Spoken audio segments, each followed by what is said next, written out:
Hi guys, so today it's all about the autofocus on the GH5 Panasonic camera, and actually I have two videos for you because I recorded one video with all my beautiful conclusions, but then I kept tinkering with the autofocus and I discovered something else today, and so I want to share that with you. So that's going to come in the second part of the video. Hi guys, today I wanted to talk to you about the GH5 and specifically about the autofocus settings. If autofocus is something you'll rely on a lot and it's one of the more important features for you in a camera, then I would recommend other cameras like Sony cameras. So there are four things that you have to make sure you have set right to make the autofocus perform the way you'd like to. And first, the most important is that you need to shoot in 60 frames per second. Whether you shoot in 4K or HD, the other frame rates just do not give you good results at all. So that's the big limitation with this camera when you want to rely on the autofocus. The other area where you have to get the settings right is in the autofocus custom settings, and there you got two things to look at. It's this autofocus speed and the sensitivity.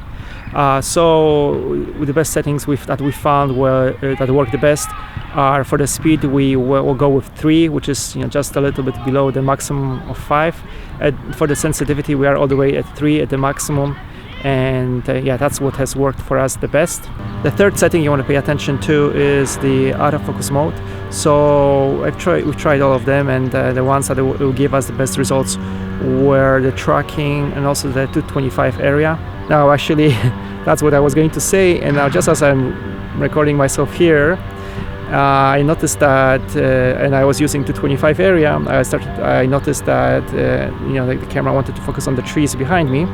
So which made me make me now think that actually I should be using tracking, and so actually I switched as I'm talking about the best autofocus mode to use for that section. That's when I switched to tracking, and it seems to be performing better. So actually, even in this situation, I'm going to use tracking. But whenever you're doing something creative, or you're going to be changing focus and changing your subject, and sometimes it's difficult for for any algorithm to know what you want, right? Because it's a creative shot. Then you are better off with tracking, and then because this way you can really touch focus and do it really. It works much better than trying to do it with the 225 area. When it comes to the 225 area, I noticed that it works well, but it's when you're going to put your subject, in the middle of the frame, or you fill up your subject.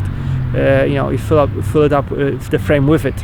If it's taking up, like if what you want to focus on takes up half of the frame even, and you're switching back and forth, the camera just doesn't know which one you actually want to be focusing on, the foreground or the background, for example. So that's the limitation. Actually, whatever mode you use, it's very important that you set the focus before you start recording. So actually, especially with tracking, but really with all these modes. So the reason why I kept tinkering with the autofocus was that because I could still see the pulsating of the background. So I figured if I use the default settings of sensitivity, which is 0, and the speed of 5, then that might improve things. But no, so unfortunately this did not help. So my recommendations of sensitivity at 3 and speed at 3 to 5, I don't think it makes much of a difference, but yeah, I recommend those settings. So now the big discovery of today.